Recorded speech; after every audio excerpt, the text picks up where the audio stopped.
Okay, so we're good to go. And it's our huge pleasure to have Dr. Marc Jenkins as our speaker today for our immuno webinar series.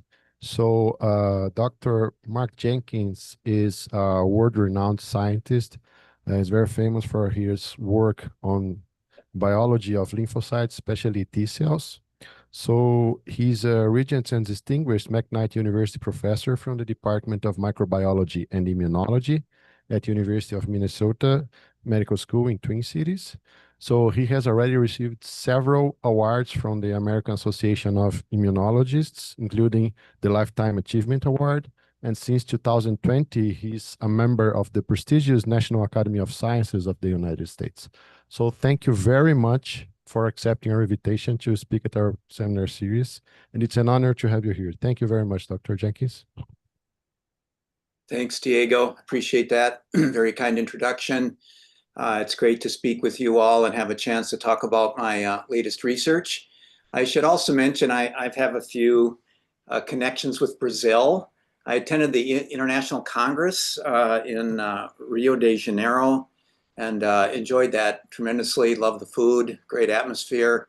And I went to another meeting in Brazil. I remember I flew into Sao Paulo and then took I think a bus and went off into an area of Brazil that was like the Swiss Alps and had Swiss chalets and everything. It was a cool meeting.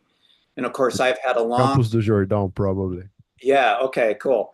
Yeah, it was a neat place. And then I've known Cristina Bonarino for many years, one of your famous colleagues, just a force of nature she is, as you know.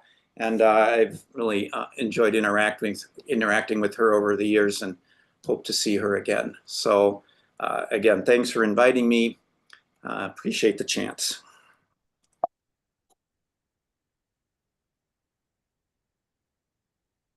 Okay, so let's dive in.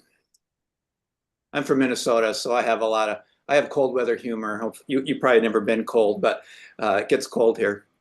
All right, so I thought I would start with giving you some reasons that this talk might interest you. I know many of your graduate students, you're probably required to be here, but I thought I would maybe try to pique your interest early so I can compete with your cell phone and there might be some chance that you'll listen to me.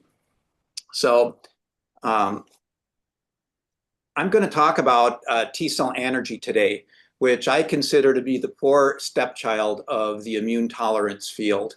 And so although this mechanism appears in textbooks, there has been, I think, some controversy about whether this is a real tolerance mechanism actually contributing to protecting us from autoimmunity, or whether it is basically relegated to the sphere of in vitro immunology. And so I'm going to address that question today. Also, if you're interested in mucosal immunology, I'm going to try to convince you that T cell anergy is a major mechanism that allows us to tolerate our food. So our food proteins are very foreign to our bodies. They come from plants, and yet most of us don't make adaptive immune responses to our food, at least deleterious immune responses. Although some of us do, that can result in diseases like celiac disease. But in general, most of us tolerate huge quantities of foreign plant material and animal material with every meal. So I think that's an interesting problem, and I want to tackle that today. And then finally, if you just are interested in studying adaptive immunity, hopefully I can interest you in a highly sensitive method for detecting antigen-specific T cells. Now, I'll talk a lot about CD4 T cells today, but this kind of approach can be used for all kinds of antigen-specific cells. And it's based on the ability to, or the capacity to use the antigen of interest attached to a fluorophore and detect cells with the cognate antigen receptors and then enrich those cells from populations where they might be very rare, improving the sensitivity of detection. So I hope that you will find those things interesting and follow with me. Okay, so a little bit of background. So I'm going to talk about CD4 T cells today. These are cells of the adaptive immune system that use T cell receptors to recognize short peptides bound to class II MHC molecules. Those complexes get formed when proteins enter into B cells or phagocytes. They then get cleaved by protease into short peptides, some of which will have the appropriate sequences to bind to MHC2, and those complexes are trafficked to the cell surface. So a cognate T cell that has a complementary TCR will interact with that complex and then receive so-called signal 1. So the TCR, when it binds its ligand, it activates the kinase signaling cascades, and I will refer to that as signal 1. This signal is necessary but not sufficient to fully activate a T cell. So-called signal 2 is required. And there are now many co-stimulatory molecules, if you will, co-stimulators, the most famous of which is CD28, which interacts with its ligand CD80 and 86 on antigen-presenting cells. And those two signals together will cause a T cell to proliferate and then, in the context of innate immune cytokines, acquire effector functions. For example, if there is an IL-12 rich environment, the T cells might become Th1 cells. If it's an IL-33 rich environment, they might become Th2 cells, etc. And we think that these effector cells then effect the elimination of the antigen from the body, which, if in the case of a microbe, that's a good thing. So a second part of this idea is the concept of anergy. And so the idea that a T cell that gets signal 1 alone would not only not proliferate and become an effector cell, it would become unresponsive to subsequent stimulation with an antigen-presenting cell that could provide both signals.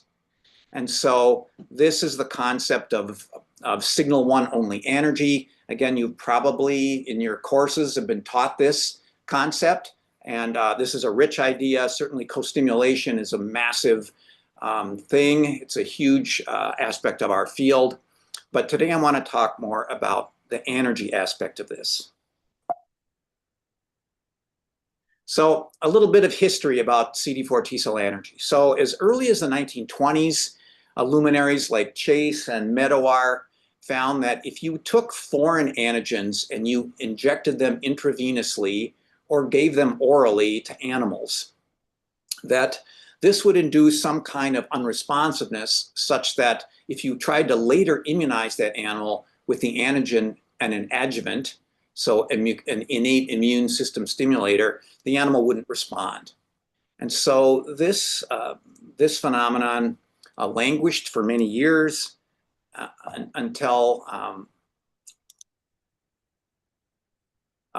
this paper, in 1987, which was work that I did with Ron Schwartz when I was a postdoc in the NIH, at the NIH. And I was studying Th1 T cell clones. These were non-transformed cell lines, the progeny of a single T cell. And we knew the peptide MHC specificity of these cells, and they could be maintained in vitro by intermittent stimulation with the antigen, and so in antigen-presenting cells. And so what I found is when I treated the antigen-presenting cells with this chemical cross-linker called ECDI and added the peptide, that the T cell clone, these T cells wouldn't proliferate, although they would get larger in size, they seem to grow.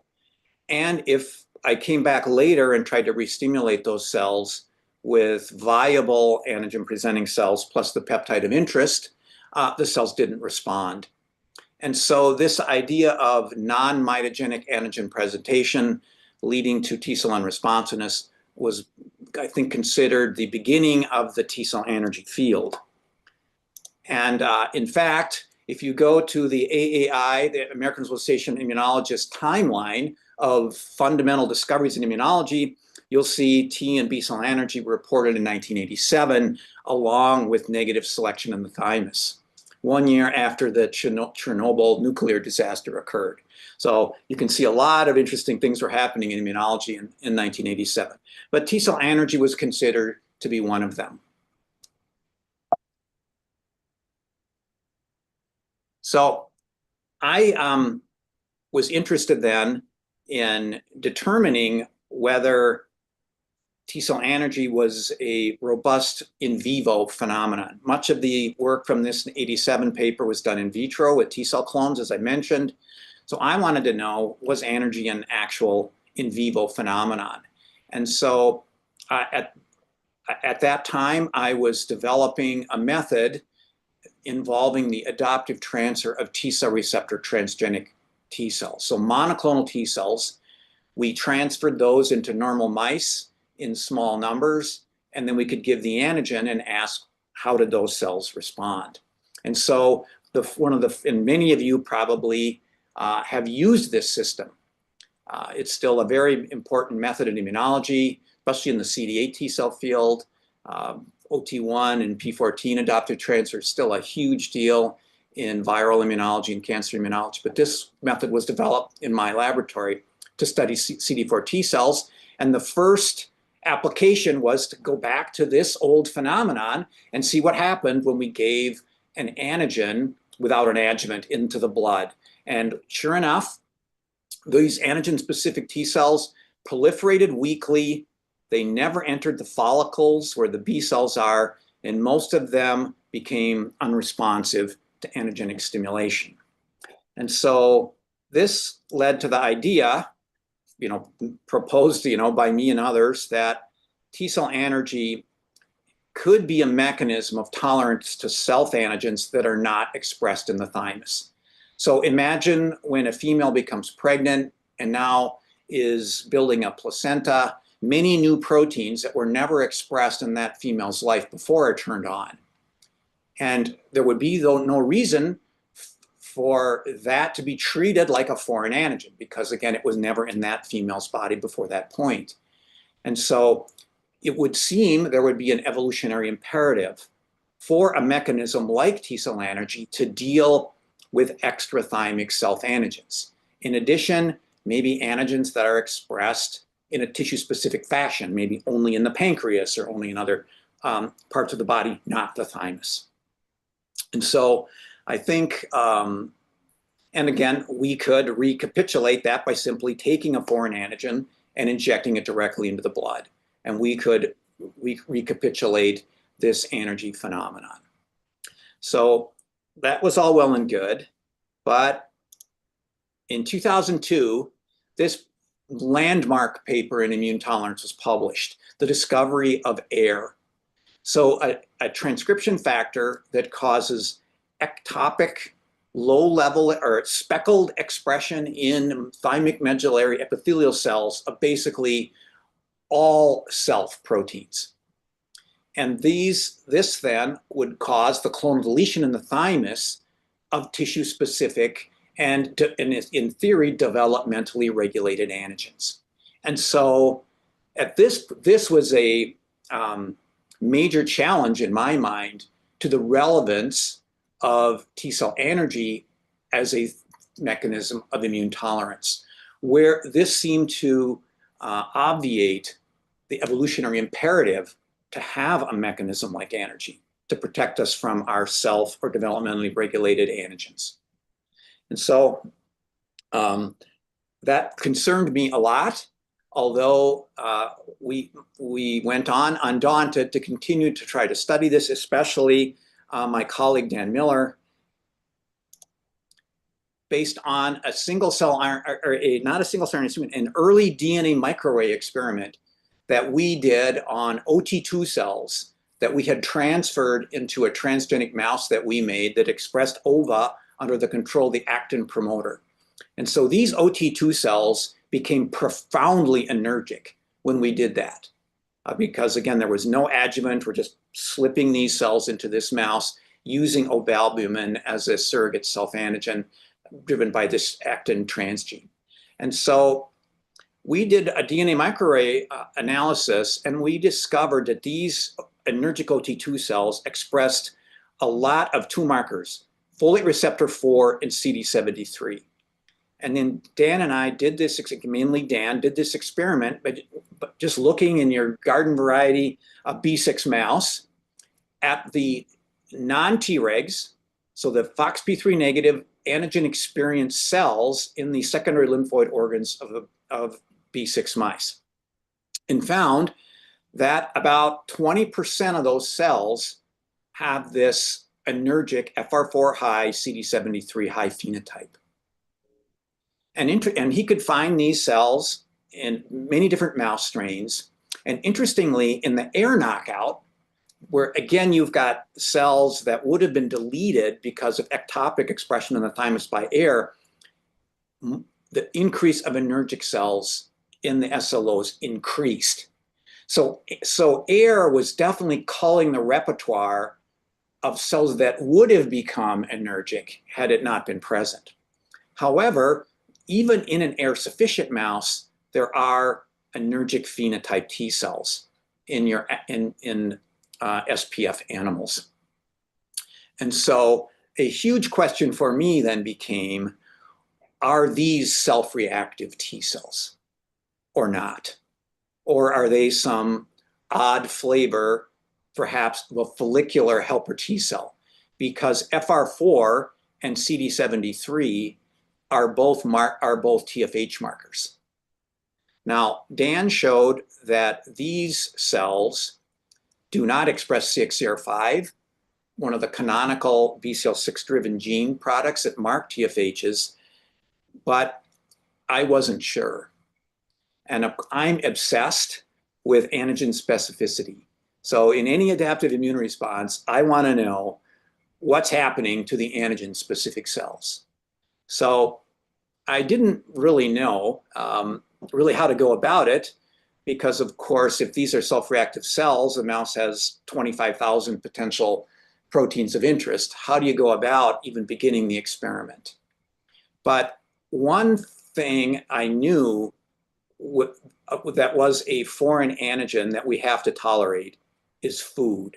So in essence, food is a non-genetic self-antigen. And so Sung-Wook Hong, who was a postdoc at my lab, took on this problem.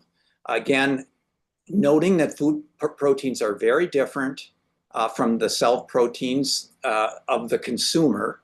And so there's no reason for our adaptive immune system to be tolerant of these. And I thought food proteins were good candidates for proteins to be tolerated by an anergy mechanism. And so Sung-Wook then, using our tetramer technology, then took on this question, and he studied the immune response, the CD4 T cell response to food in two different contexts. One, he discovered a peptide from alpha-gliadin, which is a major protein of wheat gluten. And he then, Dilapan in my lab made a peptide MHC2 tetramer containing this peptide, and Sung-Wook then tracked gliadin-specific T cells in mice that were switched from a gluten-free diet to a high gluten diet. And then he used a more conventional approach that is used in mucosal immunology. He gavaged mice, which is basically sticking a gavage needle into the stomach of mice and then delivering peptides for which we had tetramers. And so we then could track those T cells. And he did this by gavaging the peptide every other day for 3 times or 6 times. So a natural model where it's hard to control the antigen dose, and then an unnatural model where we have a lot of control over that. And so here's what Sung-Wook found and published, that the food-specific CD4 T cells proliferate weakly in response to food. Again, there is no adjuvant really going on in an SPF mouse's gut draining lymph nodes. And we knew that this inflammation was limiting this response, because if we gave a mucosal adjuvant cholera toxin, the number of food-specific T cells went up 50-fold. Most of the T cells, when we fed without cholera toxin and without a mucosal adjuvant, in the expanded population were Tregs or conventional T cells lacking markers of Th1, Th2, Th17, or TFH, the known canonical T cell subsets. So we refer to these as Th lineage minus cells. So these are conventional T cells that are not any of these subsets. So these Th1 minus cells have a CD73 high, FR4 high phenotype, but lack CXCR5. And so these fit that phenotypic definition of anergy. And we showed that these cells are functionally anergic. When we stimulated them with peptide, they would fail to make cytokines. We also, using single-cell RNA-seq, showed that these anergic cells have transcriptomes that are related to TFH cells. So they are TFH-like cells. And we'll be coming back to that in some detail. Sung-Wook also showed that the Th1 minus cells can generate peripheral Tregs in an IL-2 dependent manner, and that Tregs suppress food-specific Th1 cells. We couldn't do this in an antigen-specific way, but if you just wipe out all the Tregs and you feed an antigen, the food-specific cells proliferate like crazy and almost all become Th1 cells. So this was, I think, a really, this paper received a lot of attention, kind of revisited this field known as oral tolerance with some modern tools. And I'm going to continue talking today about this, again, with the spin that this anergy mechanism is part of the reason we tolerate our food immunologically. All right, so before I get into the experiments I want to talk about today, I want to talk about the general method that was used to detect the T cells of interest. And so it's based on peptide MHC tetramer technology developed by John Altman and Mark Davis, a huge revolution in cellular immunology. And so our case, we're working with C57 black 6 mice that express the so-called IA of B class 2 MHC molecule. And so we make tetramers where we take IA of B molecules and we link immunogenic peptides of interest to the beta chain of class 2. We biotinylate these monomers, and when we make tetramers with streptavidin and fluorochrome.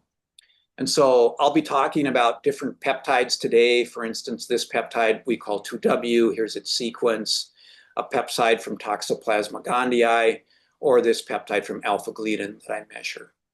And so in each case, it's the IA of B molecule with these different peptides linked in the groove. And so because these are attached to a fluorophore, these can be used as flow cytometry reagents to detect T cells that have complementary T cell receptors. But we realized very early on in doing these kinds of experiments that the number of T cells that are specific for any single peptide MHC complex within a polyclonal repertoire is very low. The repertoire is very diverse.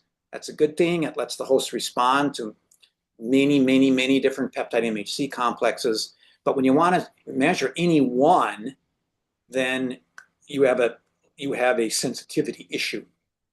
And that issue is the reason that we developed the TCR transgenic adaptive transfer system to get around this frequency problem. But you can deal with the frequency issue using enrichment. And so when Jim Moon and Hamlet Chu were in my lab, they developed this method where we would take the secondary lymphoid organ cells or maybe blood from an animal, and we would stain with the tetramer, and then magnetic beads that are coated with an antibody specific for the fluorophore part of the tetramer. So then we would attach a magnetic bead to the tetramer binding cells, and then we would pass those cells over a magnet and capture the bound cells. Then remove the magnet and elute the bound fraction. And so this was a way of enriching the cells. So we could take all the cells from the secondary lymphoid organs of an animal, 200 million cells, and then capture the few cells in that sample that were binding the tetramer. So it's an enrichment method, it's not a purification method, but it greatly increases the sensitivity, because otherwise, normally, you might take 1 million of those 200 million cells, stain 1 million, and run them on the flow cytometer. Well, you've thrown away 109, you've thrown 99.5% of your sample when you do that. This lets you get everything.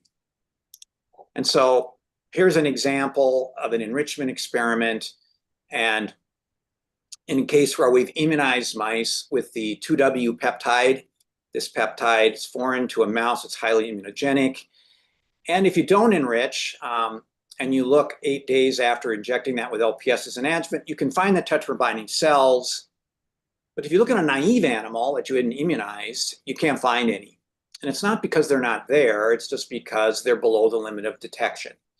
If you enrich, you can then detect the naive cells and the prime cells.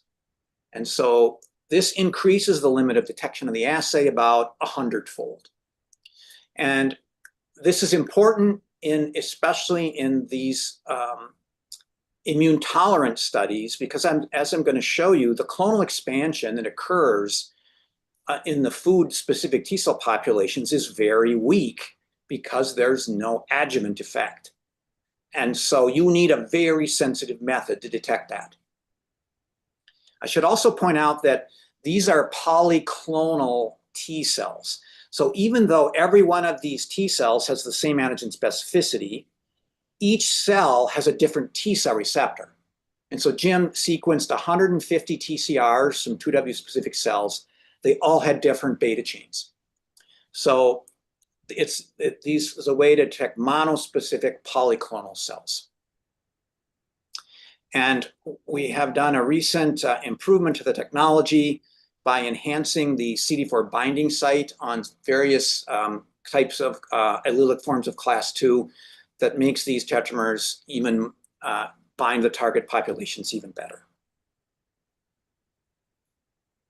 All right, so here's the gating scheme that I'm going to use in the experiments described today. And so, and this is an experiment where we are looking at mice on a gluten-free diet or 7 days after they've been switched to a high gluten diet. And we're tracking the gliadin IAB specific T cells with the tetramer after enrichment.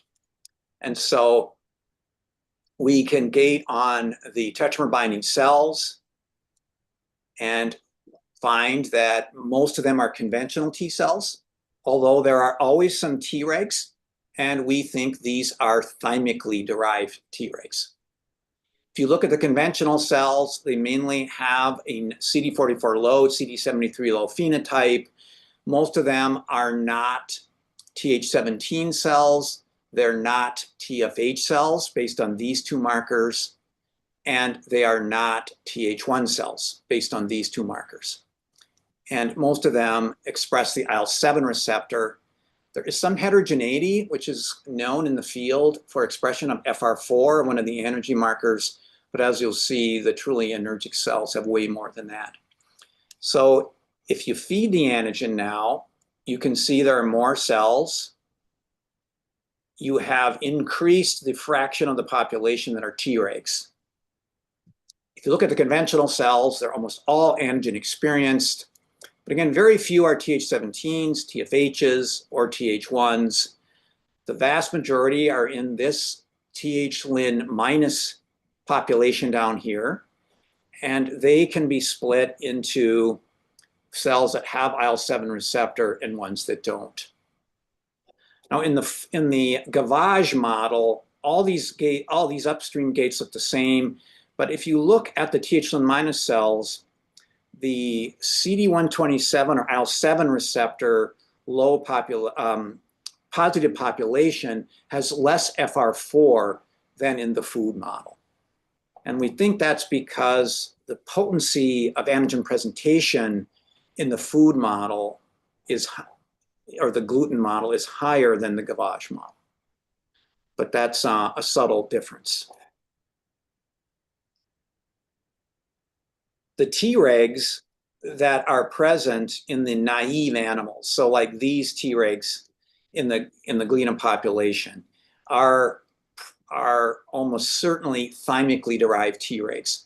So they express Helios, which is thought by some to be a marker of thymically derived Tregs. But if we look at the Tregs that expand after feeding, what you can see is, number one, most of those Tregs express R gamma T, and most of them are Helios low. So, although not all. So when we feed the antigen, the Treg population is a mixture of P-Tregs and T-Tregs, mainly peripheral Tregs, meaning these Tregs came from a naive conventional T cell, not a Treg at the beginning. All right, so if we enumerate the number of tetramer binding cells in these two different models, we have about 30 gliadin-specific T cells in a gluten-free mouse. We shift the diet, and then at day 7, it goes up to about 500 tetramer binding cells. So there is clonal expansion, but again, this is weak clonal expansion.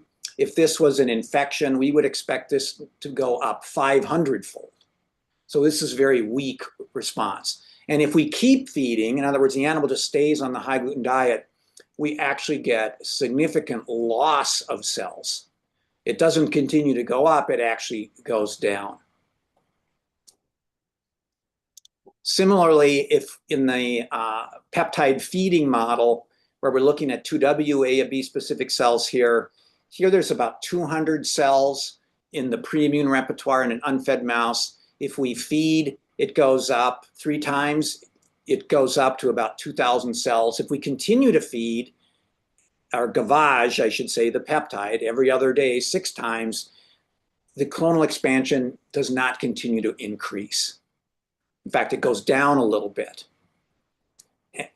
But if you look at the composition of the population, the fraction of the population that are Tregs increases between 3 and 6 feedings. And again, we think this is the rise of peripheral Tregs driven from conventional cells. And again, this clonal expansion is weak, and we know that because if we feed the peptide 3 times with cholera toxin, we now get a massive increase. Again, this is a log scale, about 50-fold increase in the number of tetramer binding cells. So one reason we tolerate our food is that when we eat it, it gets presented in this non-inflammatory environment that is really poor for clonal expansion. So if you look at these different subsets that I talked about in the gating scheme, and the 2 different Th-lin minus subsets are the purple and the yellow here, you can see that in both models here, either the high gluten diet gliadin population at day 7 or the 6X peptide gavage population here, the population is dominated by Tregs and Th-lin minus cells. The other conventional T cell subset are a very minor fraction of the total. It is reproducible that the high gluten or the feeding the peptide and detecting with gliadin, there are always more Tregs. And so we think if we fed this gavage the peptide maybe 18 times, we would increase this level of P-Treg generation. But we really haven't explored that experiment. But overall, they're pretty similar. You get Tregs and Th-lin minus cells, very few other kinds of cells. And if you give an adjuvant now, you increase all the conventional cell types. The Th1s go up, the Th-lin minus cells, the TFHs go up, even the Th-lin minus cells go up, but the Tregs don't. So the adjuvant is really expanding the conventional cells. And I guess this is what you would, are the canonical subsets. And this is what you'd want if you actually had a mucosal infection with a microbe, like you had norovirus, you would want that to happen. And of course, that virus or this cholera toxin causes gut inflammation that favors, those, increase of CD80, 86 on APC, innate immune cytokine production, and conventional canonical helper cell subset differentiation. Okay, so what are the Th-lin minus cells?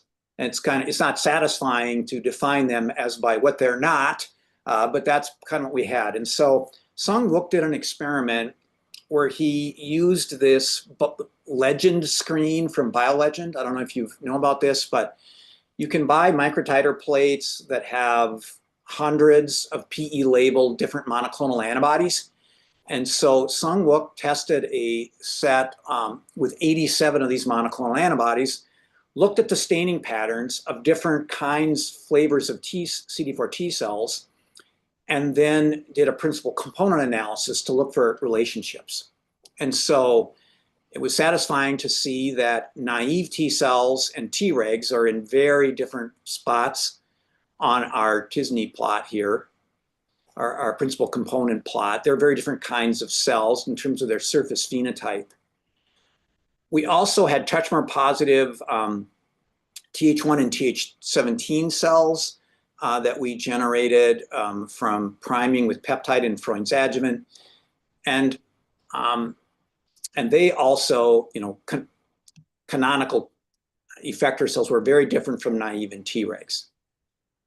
Interestingly, the tetramer positive Th-lin minus cells that were food specific were very close in terms of their surface marker expression to TFHs, which were close to the CD44 high, CD4 high, CD73 naturally anergic population, which were near tetramer binding cells from mice that received the 2W peptide IV.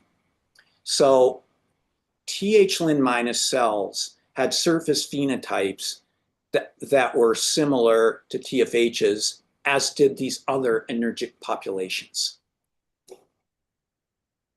So that kind of surprises me, and I'll get to the model to try to give you a sense of why we think that is.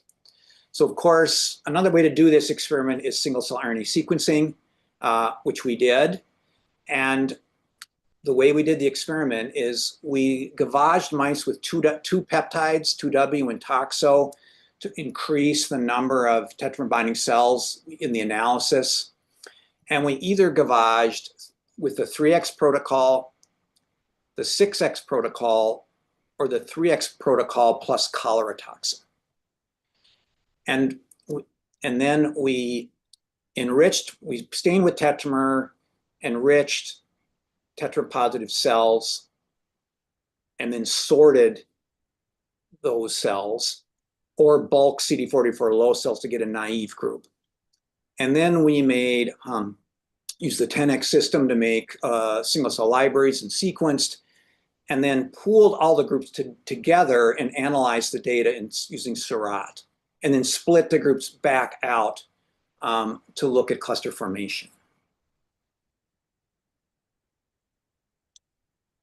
So here are the four groups, and the resolution in this analysis has been set such that there are 12 clusters. And these clusters fall into known T cell types and some unknown T cell types. And they clusters map are present in different levels in the different activation conditions. And so if we just start with cells that we could identify very easily from their transcriptomes, we have these clusters here. And so this cluster 2, these are naive cells, and they are really present only in the naive group. Not surprisingly, when we're looking at tetramer binding cells and we have fed the appropriate peptides, those cells get activated and aren't naive anymore. And we knew that from flow cytometry data. We could also find early effector cells, TFH cells, Th17 cells, Treg cells, early proliferating cells, meaning S and G2, late proliferating cells, M, G2 and M, and Th1 cells. And so, but these canonical clusters were present mainly in the cholera toxin group. So if we look in the cholera toxin group, we can find Th1 cells, Th17 cells, and TFH cells, and proliferating cells, as you'd expect, since this causes massive expansion of antigen-specific T cells. There were very few Tregs in this population. And then there were cells in this middle area, which based on their markers would be in our Th-lin minus population in the flow cytometry experiments. And so if we then go to the 6X peptide group, which I've been showing you by flow is dominated by Tregs and Th-lin minus cells, you can see there are Tregs, very few Th17s, Th1s or TFHs, and then most of the cells are in this middle area and can be divided into 4 dominant clusters: 0, 3, 8, and 9. And so what are these cells? So 0, I'm going to call attenuated effector cells, because cluster 0 are closely related to cluster 1. So if you go earlier in time to the 3X situation, it looks a lot like 6X, except you have this cluster. And this cluster is marked by expression of the classical effector cell genes that you would get in any CD4 T cell response very early. And for things like this ANXA2 gene. But then when you go, and again, cluster 0 has almost all those effector cell genes, but expressed at a lower level than 1. So it's as if they're resting down. And so after 6X, there's almost no cluster 1 cells left, and we think they've all become cluster 0. So again, they express effector cell genes. They are activated T cells, but less so than cluster 1. Importantly, they do not express Th lineage genes like TBET or TBX21 encoding TBET, RORC encoding RR gamma T, and BCL6 encoding BCL6. So they look Th-lin minus, so that is satisfying. And they express Azumo R1 at some intermediate level, and they express a lot of IL-7 receptor. So we think that these are that IL-7 receptor high Th-lin minus population we found by flow. And then there are these 2 populations that are are adjacent in UMAP space to real TFHs. So clusters 3 and 8. And so they express a lot of Azumo 1R. This encodes FR4. They express a lot of CD73 and other TFH genes like CD200, but they lack BCL6 and CXCR5. And the main difference between these 2 is that these are more activated. So they have the TFH genes, but they also express genes that are associated with the G1 phase of the cell cycle. So it's like they are more acutely activated versions of these. There's also this cluster 9 defined by expression of interferon-stimulated genes. We don't really know what they are. We don't know where they are in our flow gates. They're a pretty minor fraction of the Th-lin minus population, but we're studying those. Now, I would point out that most of the genes that define TFH, other than BCL6 and CXCR5, are negative regulators of T cell activation, like CD200, like PD1, like CD73. So the TFH, we think these anergic-like populations are close to TFHs in UMAP space because they have all those negative regulators without the B cell helping program driven by BCL6.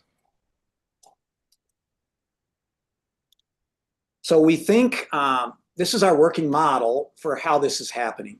So in the context of feeding, where you have a non-inflamed secondary lymphoid tissue of interest, in this case the galt, some of the peptides, some of the food antigens are getting into the galt from the gut lumen.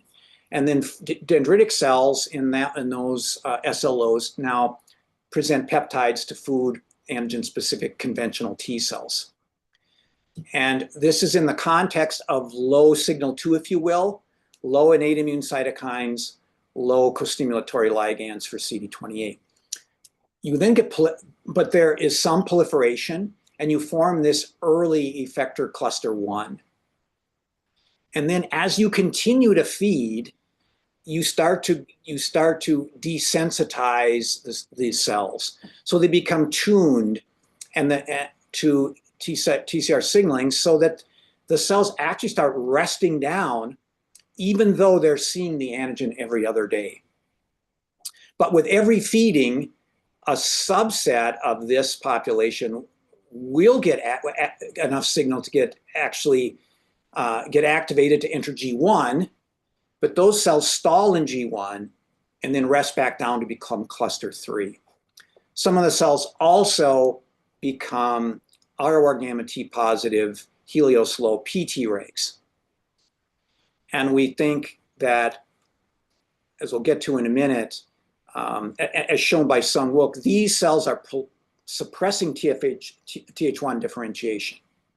And so what you end up with is you have undifferentiated effector cells that are attenuating their T cell activation. But even when they get activated, they don't make the canonical inflammatory cytokines like Th1s, Th17, and Th2 cells would make. So they're really not a problem. And they tend to generate even more functionally inert cells that can't harm the host while also generating peripheral Tregs. So I'm going to end here now by talking about how we're trying to address this kind of working model. And again, here are some of the gene products or genes that molecules that are enforcing this anergic state in at least clusters 3 and 8. And again, these are things shared by TFHs, but other negative transcription factors that are thought to regulate negative or to restrain T cell activation like these. And so to get at this, we're using a CRISPR-Cas9 knockdown system that goes like this. So we purify CD4 T cells from, and this is done by Na Zhang in my lab, from B6 mice. These are just naive B6 mice, nothing's been done to them. And then we electroporate with Cas9 and no guides. Or we purify CD4 T cells from a congenitally mismatched strain, and then electroporate with Cas9 and guide RNAs targeting a gene of interest. Then we mix those two populations 50-50 and then transfer them into a T cell deficient recipient. It has none of its own T cells. We wait 8 days and we gavage the peptides, and then we enrich with the relevant tetramers and we look at the phenotype of the cells of interest to ask whether in a mouse where the knockout cells are competing with normal cells, do we see a phenotype?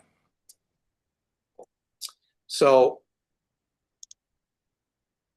one gene of interest was BCL6. Now, as I told you, it's really only bona fide TFHs that express BCL6. But clusters 3 and 8 cells are basically TFH adjacent. And I thought it was possible that they were some kind of TFH that depend on BCL6, but they express very little of it. It's hard for us to detect it. And so we would have missed that. So we use the system I just described and ask whether the Th-lin minus cells either go away or their numbers were changed in any way by absence of B cell 6. The answer was no. Satisfyingly, there are some TFHs that form in this system, actually more than in a normal mouse because of lymphopenia-induced proliferation that happens in a TCR alpha knockout. But there are TFHs in the no guide group, tenfold reduction when we knock out BCL6. So that's very satisfying, and there's a concomitant increase in Th1s. So the knockout worked. It's just that these anergic cells are not TFHs. So a more satisfying result with TGF-beta receptor. Now, we chose TGF-beta receptor because there's a rich literature in the oral tolerance field that TGF-beta is somehow required for oral tolerance to work. That was interpreted in the light of induction of some strange T cell subsets that we don't really talk about anymore, but we still thought this was an interesting gene. Even though if you look at its pattern of expression, it's pretty boring. Pretty much all these kinds of cells that I've been describing express TGF-beta receptor 2. But if you knock it out now and do that experiment I just talked about, you actually get an increase in the Th-lin minus cells. You get a decrease, bordering on significant, not quite yet, in Tregs. And you also get a decrease in Th17s, the few Th17s that form in this model, which again you'd expect because Th17 differentiation depends on IL-1 and IL-6 plus TGF-beta. So again, good evidence that we're hitting the target here. But in this case, the Th-lin minus cells, especially the CD127 negative ones, the most anergic ones, they actually go up. And the CD73 expression by those cells goes down. So this shows that TGF-beta receptor signaling is restraining the proliferation and differentiation of Th-lin minus cells, and it's controlling the expression of CD73. So this is consistent with TGF-beta receptor signaling have an important role in the anergy state. It's preventing cells from overproliferating, from adopting the Th1 fate, and it's regulating one aspect of the anergic phenotype. Now, of course, we need to do some functional experiments to determine whether these cells are in fact no longer anergic and in fact make cytokines. But this is the kind of results we expect for an anergy gene, if you will. So we're now using this system to knock out TOX, CD200, various other genes, EGR2, that we think could be involved in transmitting or receiving the chronic TCR signaling that's a part of this model, via either eating the food every day or being gavaged every other day. And so to conclude, food-specific CD4 T cells are present in the naturally anergic population of normal mice. And so anergy is a tolerance mechanism for food. Now, in experiments that have been done by other labs in mice that are raised in a germ-free, antigen-free environment, we think that the food-specific cells are part of the natural anergic population, but most of it is actually self-reactive. So non-food genetic self. So we're very interested in determining which antigens are driving that.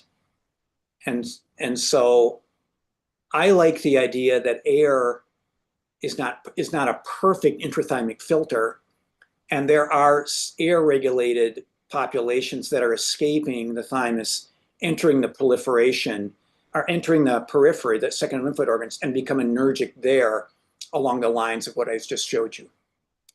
So anergic CD4 T cells have transcriptomes that are like TFH cells.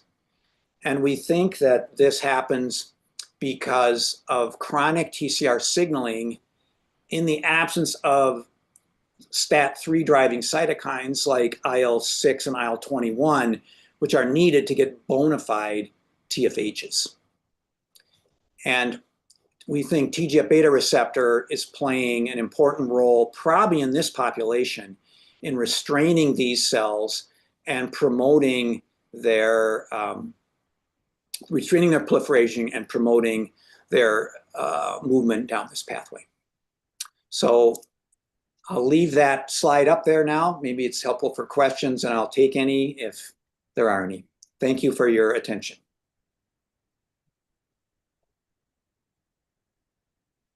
Thank you very much, Dr. Jenkins. I'll open for questions. We try to give preference to our students first. So if anyone has a question, we have a question from Leo here. Guys in Rio too, if you have questions from students, please raise your hand.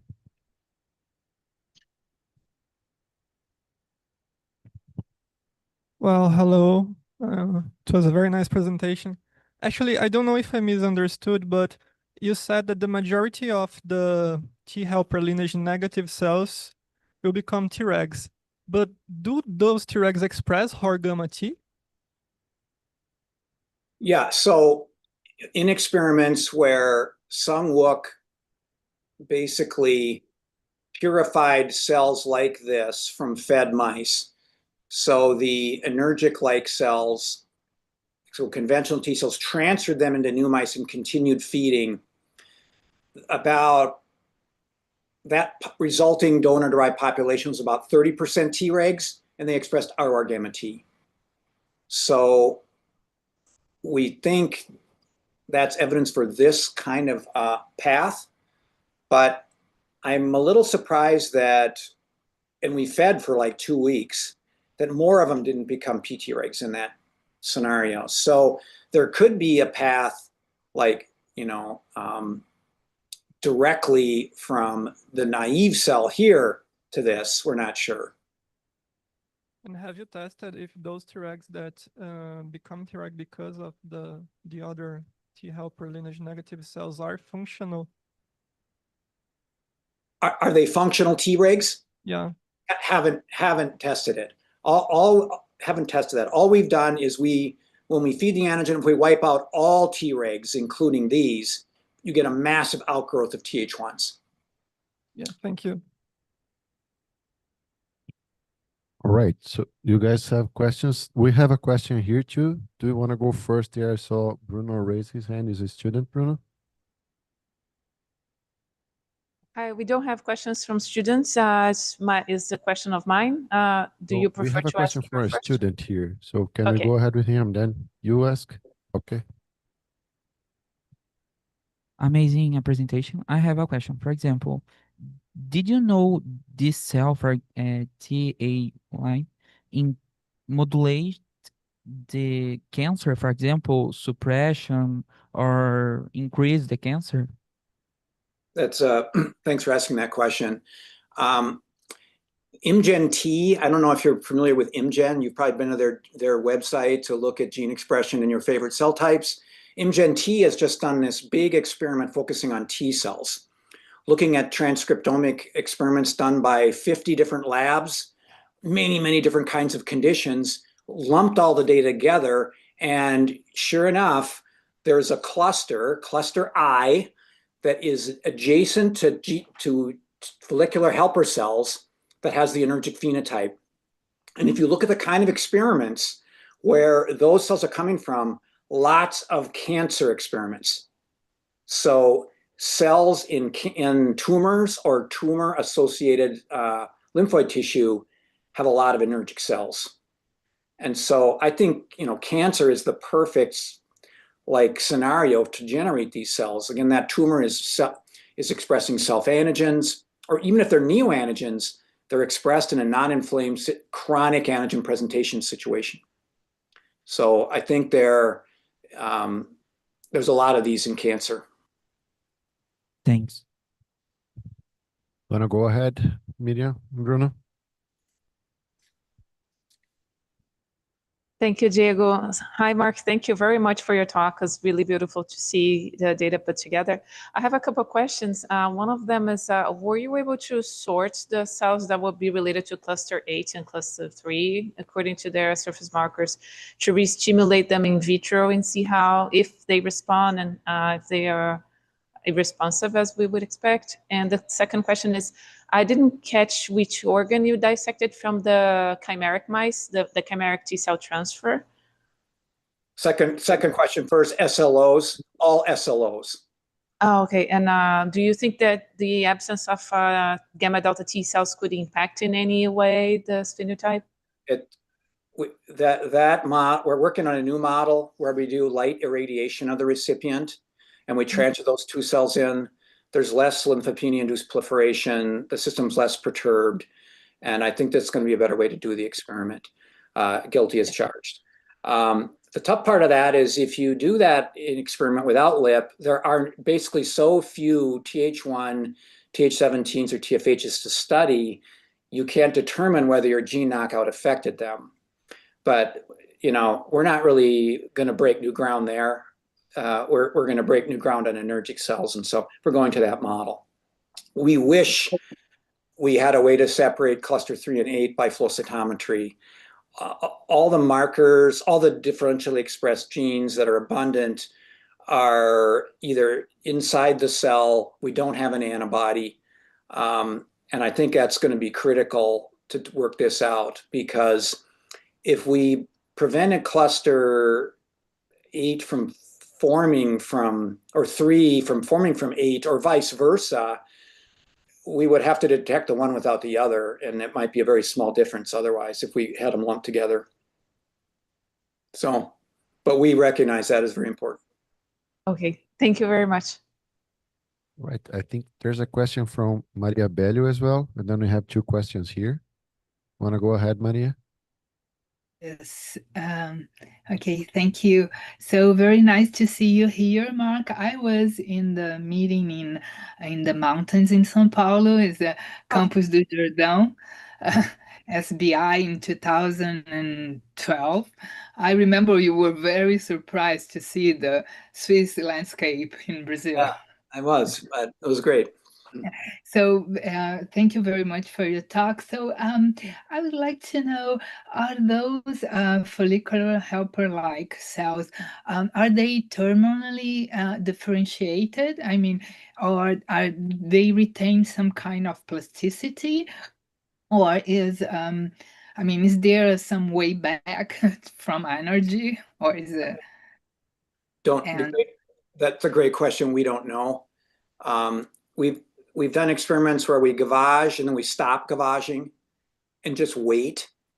And the system doesn't really change much over the wait period we've done. So it's almost like they're memory cells and they don't go away. But I don't think we've done that very well. If you look at their transcriptomes, they, you know, I don't know, they don't express KLRG1, you know, markers of terminal differentiation. So I don't think that's what's going on, but I'm not sure. Yeah, I have a second question. What about, you didn't mention, you didn't find in your single cell RNA-seq population with CD4 cytotoxic signature. I mean, CD4 CTLs, they are, some of them are intraepithelial lymphocytes in the gut, and maybe they play a role. There's evidence they play some role in food anergy also. So how do they relate? Do you think there is a relationship between those different phenotypes? Yeah, number one, we're looking at SLO, so maybe we wouldn't expect to find them. But we've done a lot of work on cytotoxic CD4 cells in salmonella and in TB infection. We have a very good sense of the gene signature there, KLRG1, CX3CR1, S1PR5, ZEB2, and none of the cells in the food-specific population express those molecules. So we don't think that there are cytotoxic CD4 cells being primed here. Okay, thank you. Right, so we have a question from Leandro here. Hi, Mark. Congratulations, was very nice talk. I just wondering about if you guys look for these new APCs populations, the ones that express RO gamma. So probably you saw a lot of recent published papers about that. Yeah. Yeah, I thought when I started to work on the immune response to food, I was in some kind of safe niche, but that's like exploded. We haven't done that. According to Chris Brown, the Thetis-4 ROR gamma T positive population is critical for priming the ROR gamma T positive Tregs, peripheral Tregs, but only in the neonatal period. So we've done all our experiments in adults, so I don't think she would predict that population would be critical. We're trying to decide if we want to wade in there. You know, we have like BADF3 knockouts and CX, other kinds of knockouts to get rid of CDC1s and CDC2s. We're trying to decide if that's a good place for us to be. But I think it's a really important question because that could have a huge effect on who's going which way. And you know, in my model, there's always just one APC driving everything forward, but there could be many types of APC presenting at different times and places. So it's a very important issue. I'm not sure my career will be long enough for me to answer it, but it's a great question and point. Thank you. Right. We also have a question from Professor Regina. Hi, Mark. Very beautiful study. Now, do you know if adenosine receptors are involved in the generation of these cells? Yeah, good. That's a good. And which one, if you know? Yeah, Dan did an experiment with CD73 where he actually knocked out CD73. He got the whole body knockout, and there was really no effect on the anergy phenomenon. We're going to revisit that in this transfer knockout model that we have going now because we can find the antigen-specific cells so much better. And I know that, you know, CD39, there's other members of this family and that have immunosuppressive properties. I think they're on our list to knock those out and see whether the function gets changed. So, I mean, they certainly are involved in the suppressive properties of Tregs, and they might be here too. Although I will say we have no evidence the anergic cells are suppressing anything other than they themselves can give rise to peripheral Tregs at some rate. All right, so I also have a question. And I was curious about when does this anergy becomes allergy, you know, for food antigens? Because I saw a lot of triggering of Th1 responses or Th17, but didn't you find Th2 signal on these cells when you knock out or when you block the induction of anergy? Yeah, in the single cell RNA sequencing data, the only IL-4 production comes from the TFHs in the cholera toxin group. I was surprised we don't see a Th2 signature anywhere in the food-specific population, either with or without cholera toxin. So I'm not sure what's going on there. I think if anergy is the kind of immunopathology that anergy is presenting is probably something more like celiac disease, which is a Th1 disease. This may have nothing to do with allergy. I'm not sure. It'd be neat to have an allergy model. And you know, we have I have a couple colleagues here in Minnesota who are interested in developing those models. But we really don't have much to say about anergy preventing allergy. Thank you very much. So I think we have no further questions. I would like to thank you very much again, Dr. Jenkins, for accepting our invitation. It was great. Everybody loved your talk. And thank you very much, guys. I hope all of you have enjoyed it. And see you guys next week. All right. Thank you very much, Dr. Jenkins.